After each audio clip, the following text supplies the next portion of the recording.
Avec l'enlèvement au trône de l'enfant mâle, de cet être corporatif, un important changement a lieu sur la terre, aussi bien que dans les cieux. Apocalypse 12. La première chose que l'on constate après cet enlèvement, c'est une guerre dans le ciel. C'est ensuite le résultat de cette guerre. Plus de place dans le ciel pour les armées du mal. Aussi sont-elles précipitées des cieux sur la terre. Au moment de leur chute, une grande voix se fait entendre dans le ciel disant « Maintenant est arrivé ». Elles semblent presque dire « Maintenant, enfin, maintenant, pour finir ». Le grand, l'éternel, maintenant.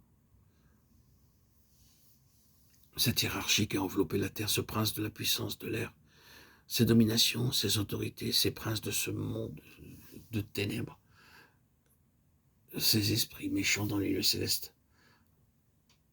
Maintenant, enfin, les voilà précipités, et maintenant est arrivé. Le salut de notre Dieu, sa puissance et son règne, et l'autorité de son Christ. Je m'arrête pour noter le sens distinctif des mots « maintenant est arrivé le salut de notre Dieu ». Le salut de notre Dieu est arrivé maintenant. Réfléchissez un peu à tout ce que nous venons de dire, et vous verrez jusqu'où cela va nous conduire. Maintenant est arrivé le règne de notre Dieu, le règne de notre Dieu est arrivé maintenant. Maintenant est arrivée la puissance de notre Dieu, la puissance de notre Dieu est arrivée maintenant. La voici la dynamique de Dieu, sa force toute puissante. La voici maintenant. Et remarquez ensuite, et l'autorité de son Christ. L'exousia de son Christ. La juridiction du Seigneur Jésus est arrivée maintenant. Que de choses tiennent à ce maintenant. Vous posez ces phrases une à une, et vous vous rendez compte que l'enlèvement de l'enfant mâle coïncide avec l'avènement du salut, de la puissance et du règne de notre Dieu, et de la juridiction de son Christ. Oh, quel final! Il faut plus de temps que nous l'avons maintenant pour mesurer toute cette gloire. Laissons donc cela pour le moment, et passons plus loin. Sur la terre, l'histoire entre dans une nouvelle phase, et dans le ciel également. C'est quelque chose de nouveau qui commence. Mais avant d'en arriver là, remarquons les termes. Une grande voix se fait entendre dans le ciel, et cette grande voix dit « Notre Dieu, nos frères ».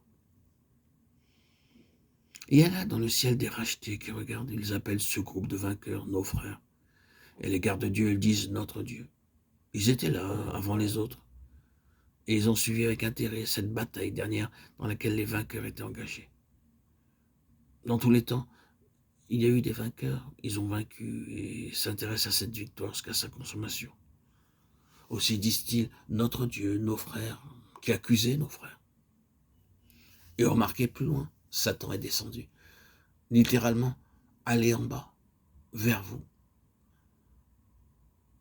Mais c'est le langage de quelqu'un qui parle non pas d'en bas, mais d'en haut.